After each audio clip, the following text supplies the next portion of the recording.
Silence. Complete, total silence. And then, one sound. A single heartbeat monitor.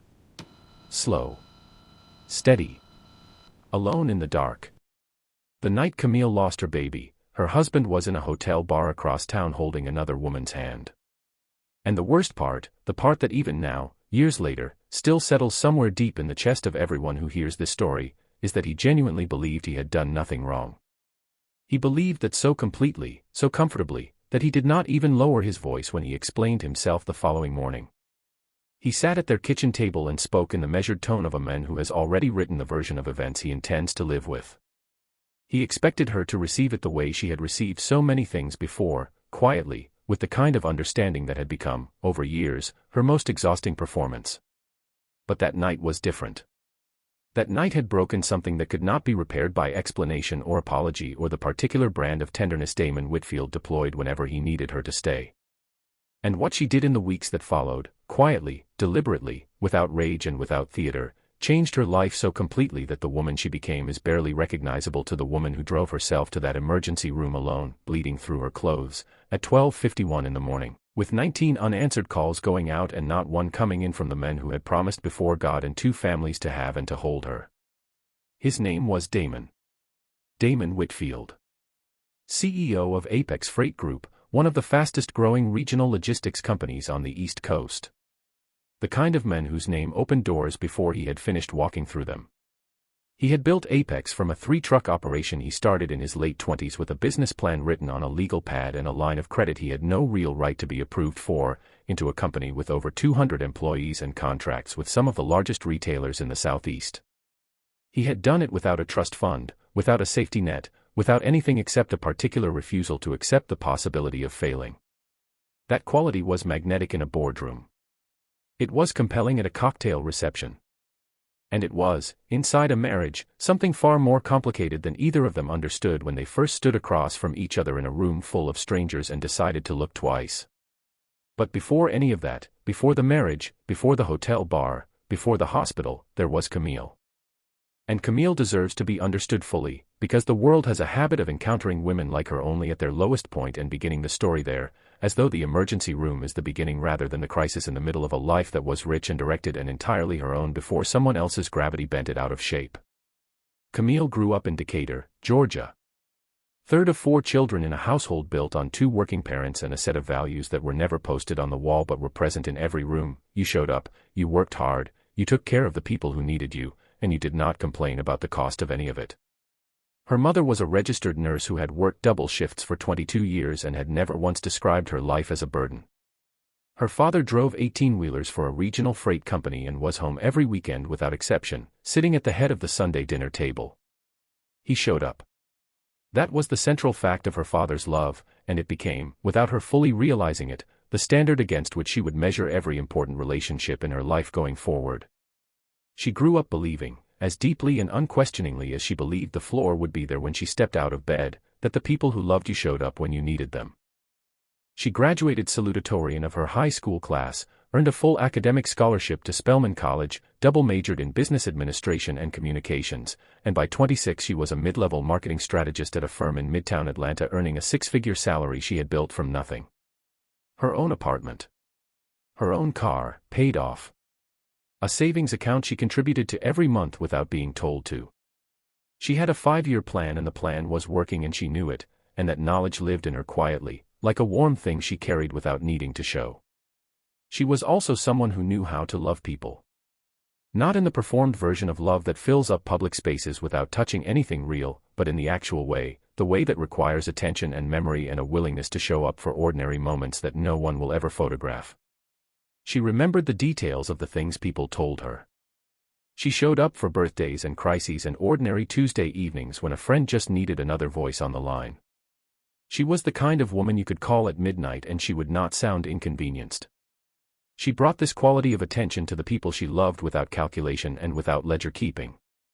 And she would spend years bringing all of it to a man who received it as his due rather than his gift, and the story of how she finally understood the difference is the story we are here to tell. She was 31 when she met Damon Whitfield at a business conference in Buckhead on a Thursday evening in October. He was the keynote speaker. She was there representing her firm. He walked to the podium in a charcoal gray suit that had been made by someone with very specific opinions about lapels, and he spoke for 40 minutes in the voice of a man who has been tested by real things and passed, and Camille, who had been deliberately cultivating a healthy skepticism about impressive men for the better part of a decade, found herself impressed. She told her best friend Tanya about it that night. She said, "He speaks like he already knows the ending of every story he's telling. Like he's already lived through everything twice and is just letting the rest of us catch up."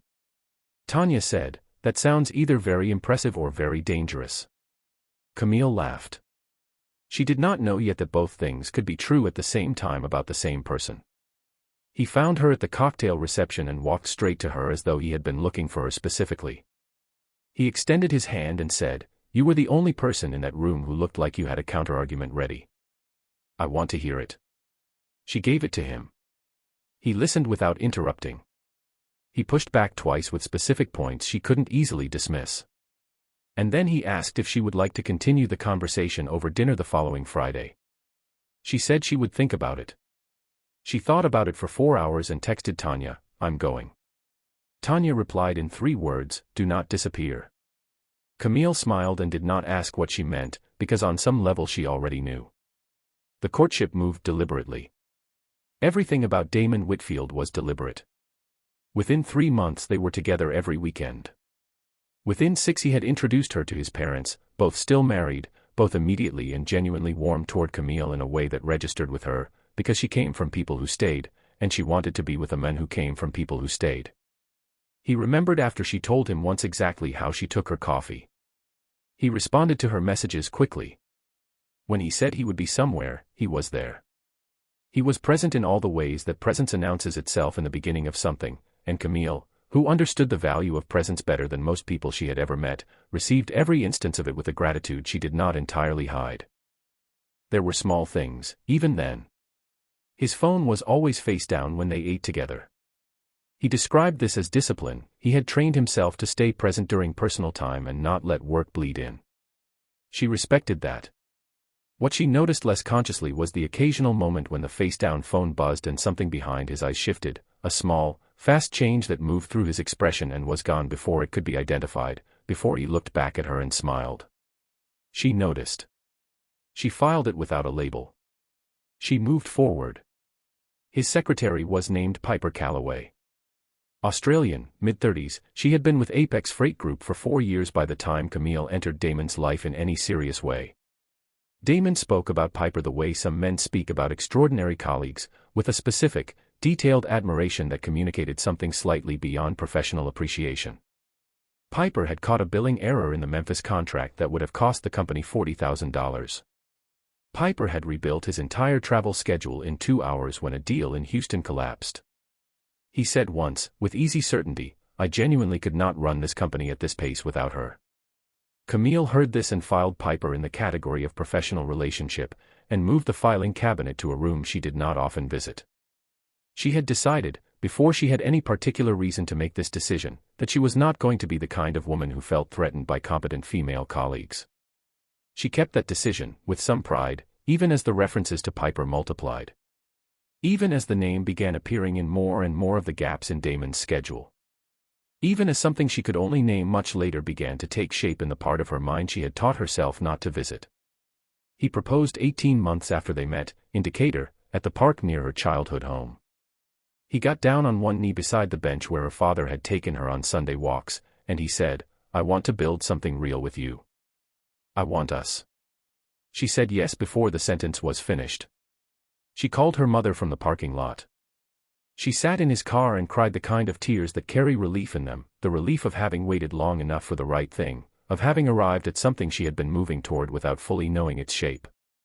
They married 14 months later in June. 140 people. A ceremony Camille had organized with the precision of someone who understood that the details of a day like this are not decoration, they are the record of who you are at this particular moment in your life. Her mother danced. Her father cried, twice. Damon's vows were handwritten and included a line people who attended still mention years later, "You are the only person I have ever known who makes me want to be still. And if you know me, you know what that costs me." The room went completely quiet when he said it. Camille believed every word. In that room, surrounded by the people who loved them, she had every reason to. The first year was good. Not perfect. Damon worked long hours and Camille had long since incorporated that as a fundamental condition of loving him. But genuinely good. They cooked together on Sunday mornings. They drove to Savannah for their anniversary and spent 2 days in the comfortable, unhurried silence of two people who have stopped performing for each other and started simply being. Camille had, in the months before the wedding, scaled back her own career at Damon's gentle, persistent suggestion. He traveled frequently. He needed stability at home. It would be easier, he said, if she wasn't also carrying a 60-hour week. Just for a little while, he said. She adjusted. It made sense at the time, and she told herself it made sense, and both of those things were not always the same. The rhythm they found was his. She would understand this only later, with the clarity that distance and honesty make available. His schedule. His events. His priorities, which became the organizing principle of their shared days. Camille, who had entered the marriage with her own career and her own orbit, found herself slowly becoming a satellite of his, not because he demanded it, but because his world was so large and so consuming that it occupied whatever space was available, and she, being the kind of woman who had been taught that love means making room, kept making room. Her friendships narrowed. Even Tanya noticed. She said once, on the phone, after Camille had spent 10 minutes talking about Apex Freight Group's Nashville expansion without mentioning a single thing about herself, "You sound different." Camille asked how. Tanya said, "I don't know. Just different." Camille changed the subject. She was not ready then to look at what Tanya had heard in her voice. The second year was when the small things stopped being small. Damon was traveling more. Rarely home before 8. Some nights past 10, citing client dinners, investor calls, operational fires. Camille cooked. Camille ate alone. She got very good at keeping plates warm and very good at saying very little about it, because she had decided that the wife who kept score of her husband's absences was not the wife she intended to be. The late-night calls were what lodged in her attention most. Not their existence, she understood that a CEO's phone was never truly off. What she noticed was the quality of what surrounded them.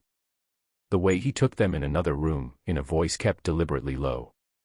The way he came back to bed afterward with a very specific stillness, not the relief of a man who has resolved something and can rest, but the controlled composure of a man managing a transition from one context to another. She had no proof of anything. She had only that stillness, and the face-down phone, and a name that appeared in more and more of the gaps than could be accounted for by ordinary professional admiration. She asked him once. Quietly, without accusation. She asked, "Are you and Piper just colleagues?" He looked at her without flinching and said, "Camille, Piper has been with this company for years. She is the most reliable professional I have. Is it really a problem that I value a good employee?" She heard what he said. She also heard what he had not said, which was an answer to the actual question.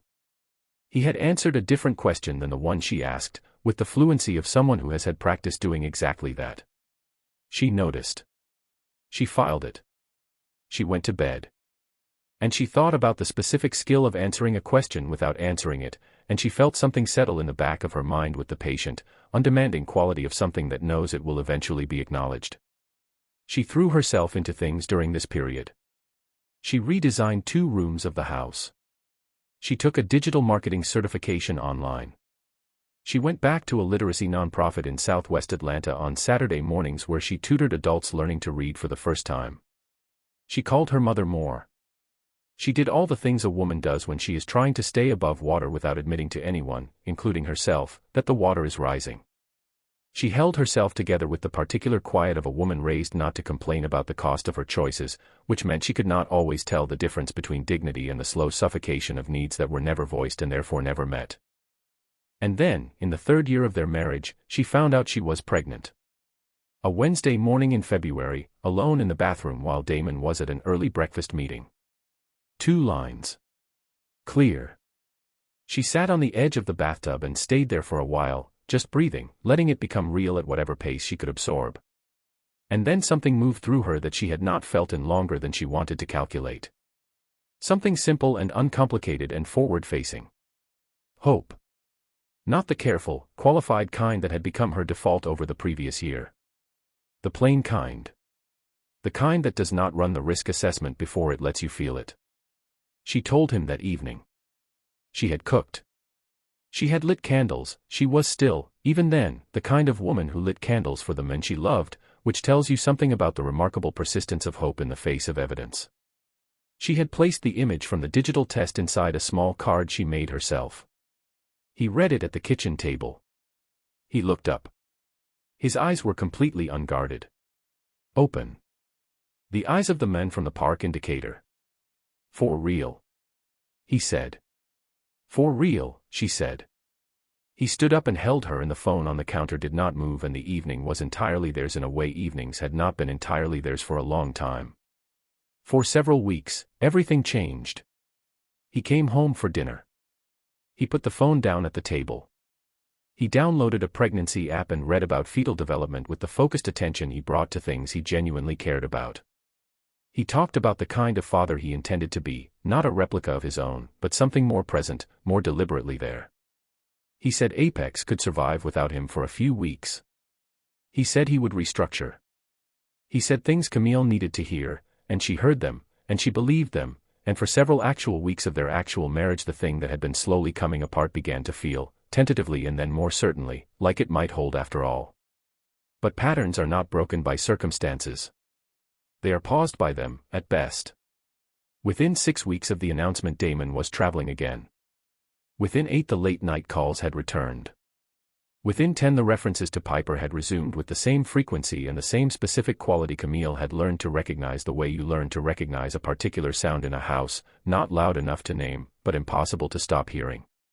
She was 11 weeks pregnant on the night of March 14th. 6 days before that night she had seen, on a small gray screen at the clinic, the heartbeat of her baby for the first time. The ultrasound technician had smiled and said, "This one's already opinionated." A small, warm, entirely ordinary comment that Camille had replayed in her mind many times since, the way she replayed all the warmth she found and kept close and did not let go without reason. The photograph was on her nightstand. She had shown it to her mother and to Tanya. She was beginning to let herself believe, fully, in the shape of the life coming toward her. That evening, Damon had said he would be home by 7. She had cooked. She had lit candles again. She had something to tell him, the thing the technician had said, "This one's already opinionated," and she wanted to tell it over dinner, at the table, without a screen between them. At 6:53 his name appeared on her phone.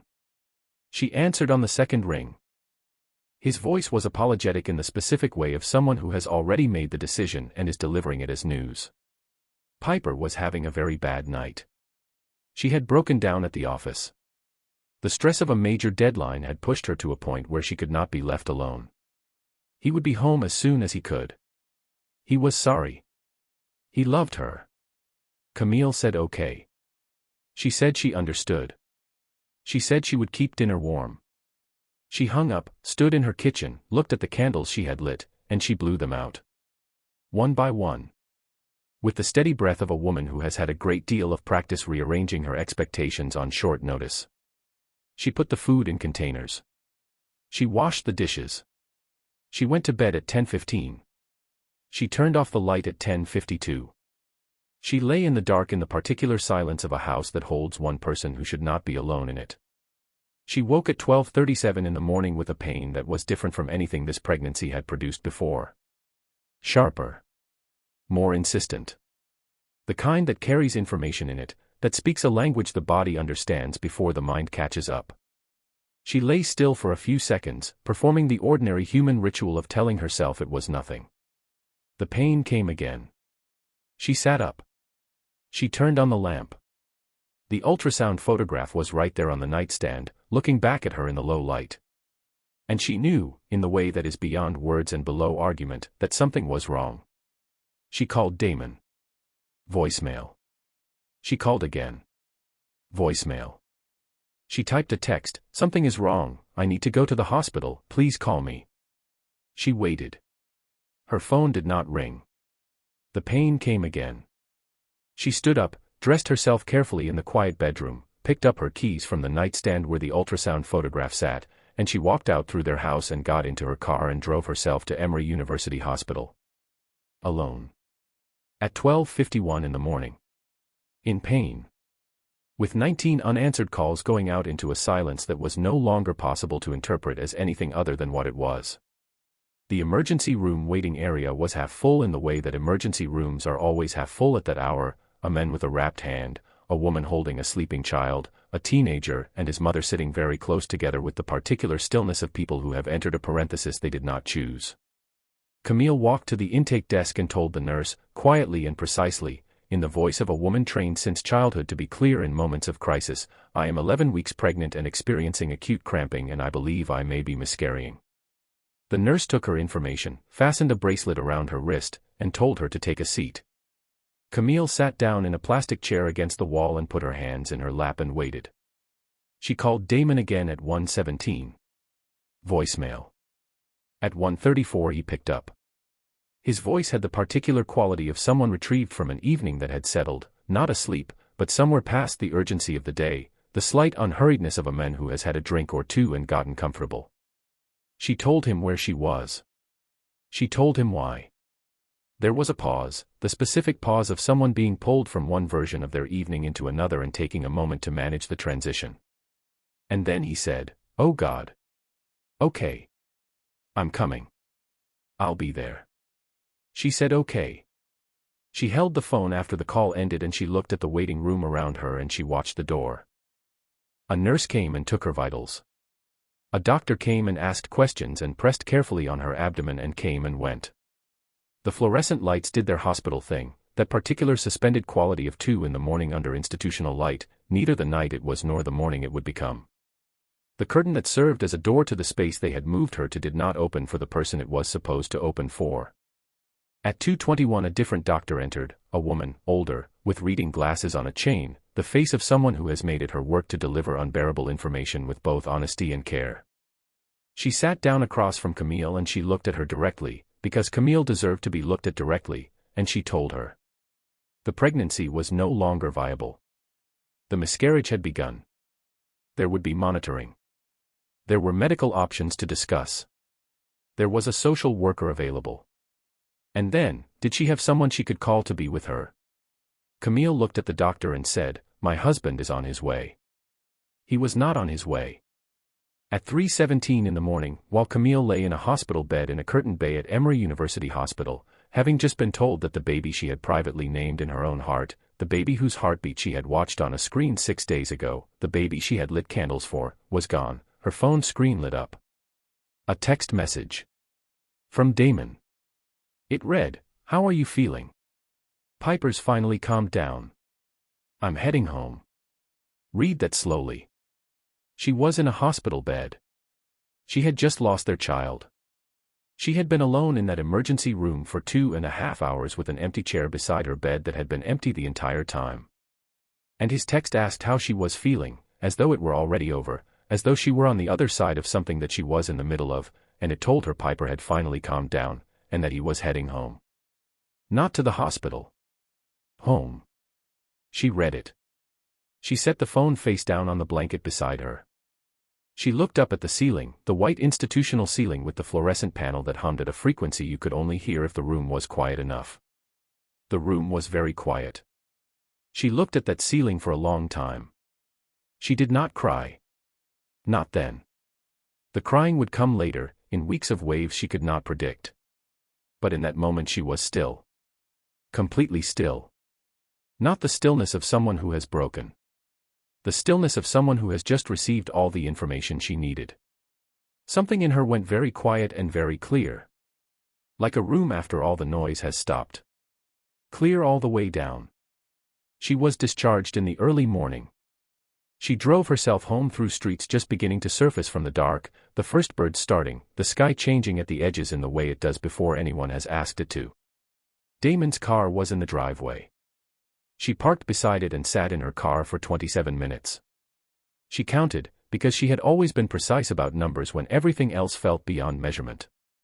27 minutes watching the light change over a neighborhood, waking up without knowing what had happened inside the night she had just survived. She went inside. He was asleep. She stood in the doorway of their bedroom and looked at the shape of this man, the man whose vows she had kept, for whom she had made herself smaller in 100 ways she was only beginning to count, and she felt something she had never felt toward him before. Not rage. Not even anger yet. Something quieter and more final. The feeling of an ending that has already happened and is waiting for the formality of acknowledgement. He came downstairs an hour later. Found her at the table with a cup of tea she had not touched. He sat across from her. He said he was sorry. He said the situation with Piper had become more serious than he'd realized, that she had been in a genuinely difficult place, that he had not felt he could leave her alone. He said he would have come to the hospital if he'd understood how serious it was going to get.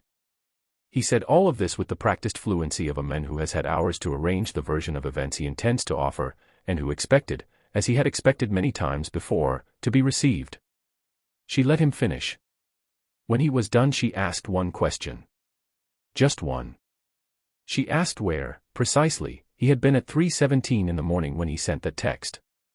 He was quiet for 4 seconds. She counted those too. Then he said he had been in the bar of the Kimpton Hotel in Buckhead, and that Piper had been there with him, and that it was not what she was thinking. Camille nodded, once, slowly.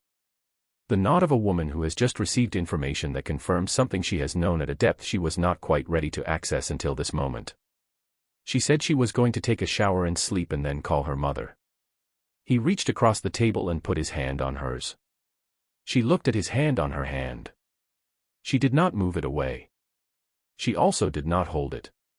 She stood up and walked to the bathroom and turned the shower on as hot as she could stand and sat on the floor with the water coming down around her, and she stayed there until it went cold. That was the last morning of their marriage. Not officially. The paperwork would take months. But in every way that actually matters, it ended at that table, over a cup of cold tea, in the 4 seconds of silence before a man decided how much truth to offer the woman who had given him everything she had. She did not fall apart. This is not that story.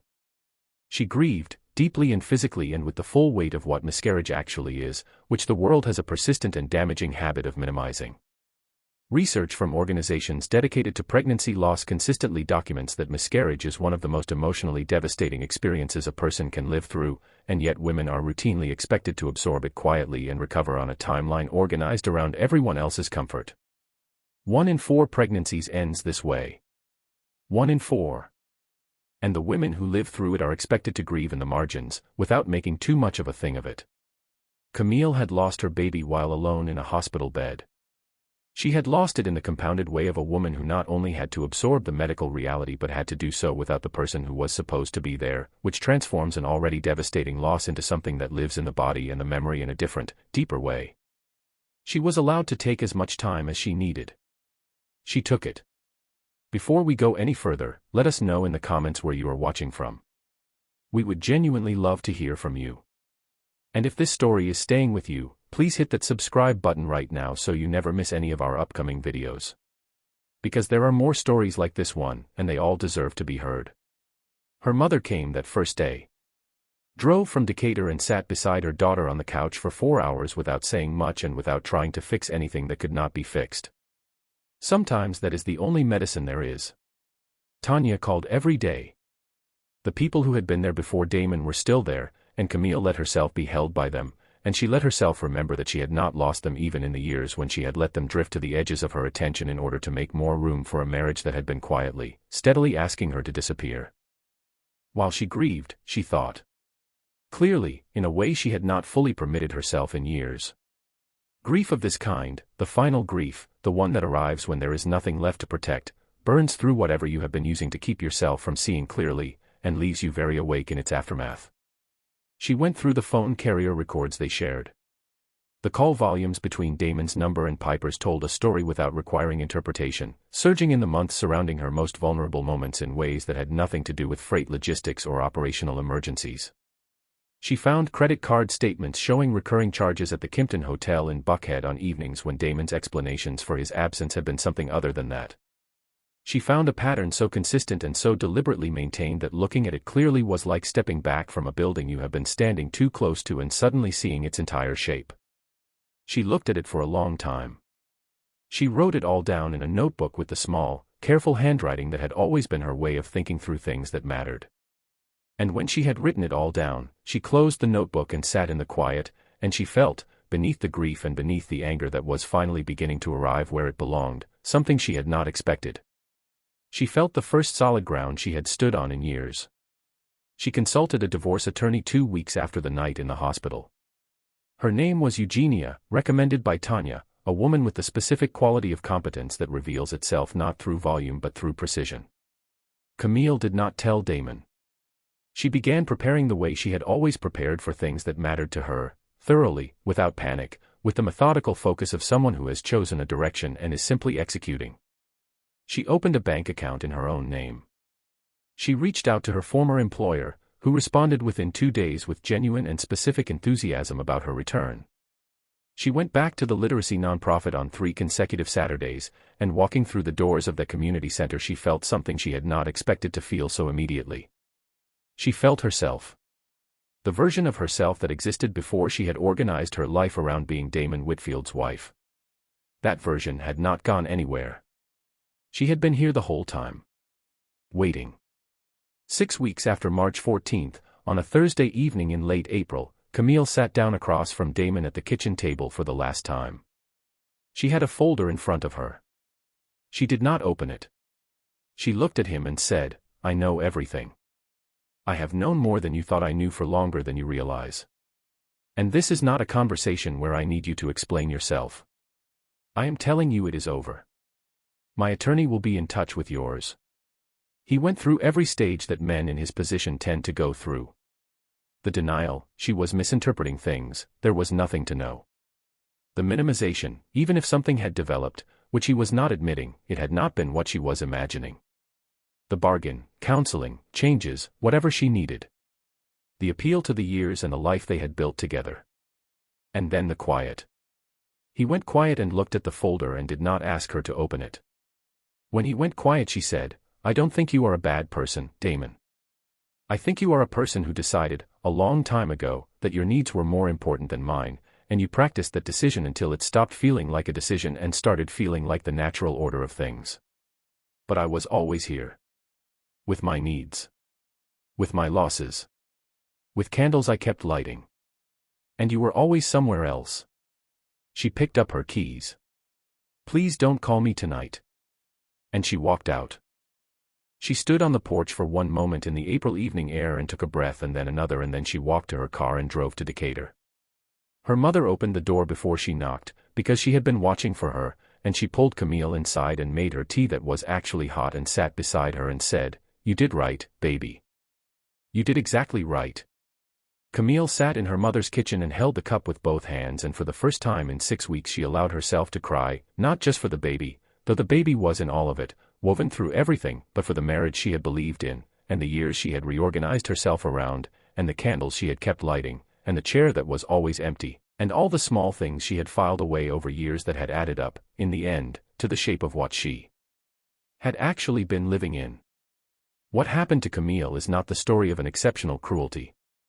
That is what makes it matter. Damon Whitfield was not a monster. He was a man who had made a series of choices, each one justifiable in his own telling, each one quietly prioritizing his own needs over his wife's, until the accumulated weight of those choices produced the night of March 14th, and still he did not fully understand what he had done. That is the part worth sitting with. Not the cruelty but the comfort. The complete, unexamined comfort with which he had been deciding, for years, that her pain could wait. That her needs were negotiable. That his presence was optional when something more interesting or more convenient was available. He was not an anomaly. He is a pattern that plays out in marriages with a frequency that should disturb all of us.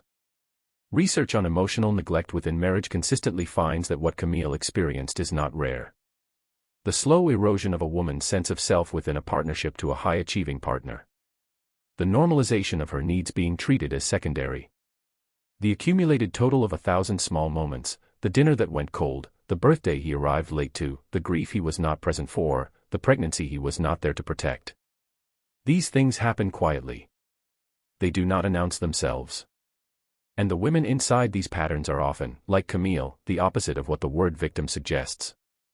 They are competent and strong and capable, and they have made choices that seemed reasonable one at a time and added up to something they did not choose. That is not weakness. That is what love costs a person who has been taught to give everything and not taught how to stop. Camille returned to her birth name in the year following the divorce. She described this simply as taking myself back. She returned to her career 8 months after leaving Damon. Her former employer brought her back at a senior level, above the level she had left, because the years of managing the professional and domestic dimensions of a CEO's life had given her organizational and strategic capacity she simply had not possessed before. Which is one of the quiet ironies of this story. The work she had done in service of his ambition had made her more capable. She had given the growth to him. She got to keep it. She is, as of this telling, a vice president of brand strategy at a firm in Midtown Atlanta. Her name is on the door. She arrives knowing what it cost her to earn the right to be there. She sees a therapist every 2 weeks and talks about it openly and without apology. She says therapy gave her back the language for her own experience, the ability to name what happened clearly, without the fog of guilt that descends on a woman when a marriage ends and the world begins its accounting. She spoke on a panel about pregnancy loss and partner support, streamed live to over 12,000 people. She said, "The loneliness of a miscarriage is already enormous. When you add the chosen absence of the person who was supposed to be there, when you add the empty chair, it becomes something different from grief. It becomes information. The clearest information you will ever receive about who someone actually is when it costs them something to show up." The room went quiet. The kind of quiet that means something has landed exactly where it needed to. She said to Tanya, on a Sunday morning about a year after the divorce, sitting on the balcony of her apartment in a neighborhood that was entirely hers, a neighborhood she had chosen herself, without negotiation, without accommodation, simply because she wanted to live there, "I am learning what it feels like to be the most important person in my own life. It feels like breathing. I cannot believe how long I went without it." And Tanya said, "You always knew how to breathe. You just forgot you were allowed to do it for yourself." Camille has been sitting with that ever since. Turning it over. Finding new angles on it. Letting it settle into the parts of herself that are still, slowly, coming back to life. As for Damon, he and Piper Calloway are together now. He has continued to run Apex Freight Group. He has continued to be written about as a self-made success. From the outside, very little of what happened to Camille appears in the story told about him. That is how it most often goes. The woman absorbs the weight of what happened. The man moves forward. The world accommodates both of these things and does not always notice the asymmetry, and the women inside it are expected to find their way through without making too much noise about what it cost them. But Camille is not inside that arrangement anymore. She walked out on a Thursday evening with her keys in her hand and her attorney's number in her phone, and she has not gone back. She was never a footnote to anyone's story. She was the protagonist of her own life the entire time, even in the years when she had organized herself around someone else's orbit so completely that she had lost the thread back to her own center. The center was always there. Finding it again, after years of having moved away from it, that is not a small thing. That is, in the reckoning that actually matters, everything. Here is the question I want to leave you with. How many people in your life have quietly, comfortably decided that your pain can wait? Not with cruelty. Not with any conscious intention to harm. Simply out of the accumulated, unchallenged habit of treating their own needs as the ones that determine the pace and direction of everything. Damon Whitfield did not see himself as a man who abandoned his wife in an emergency room. He saw himself as a man managing multiple responsibilities who believed his wife could handle difficult things alone because she always had before.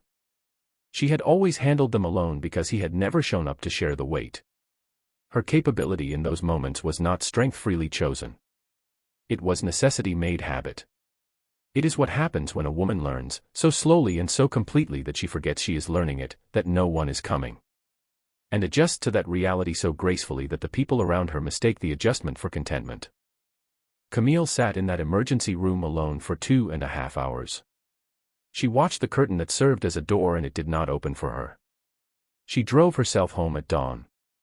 She sat in her car for 27 minutes and watched the light change. She went inside and she made tea and she received an explanation that was not going to be sufficient, and she understood in the clearest possible terms what she had been given and what she deserved instead, and she spent the next 6 weeks quietly and precisely building the infrastructure for the rest of her life. She left without cruelty. She left without theater. She left with her keys and her attorney's number and a clarity so complete it was almost like peace. And she has been, in every day since, in the slow and deeply personal process of becoming fully herself. Not starting over. Starting from knowing. Starting from the ground of everything she has survived and everything she is no longer willing to pretend she does not need. She will never sit in that chair again. She knows too much now.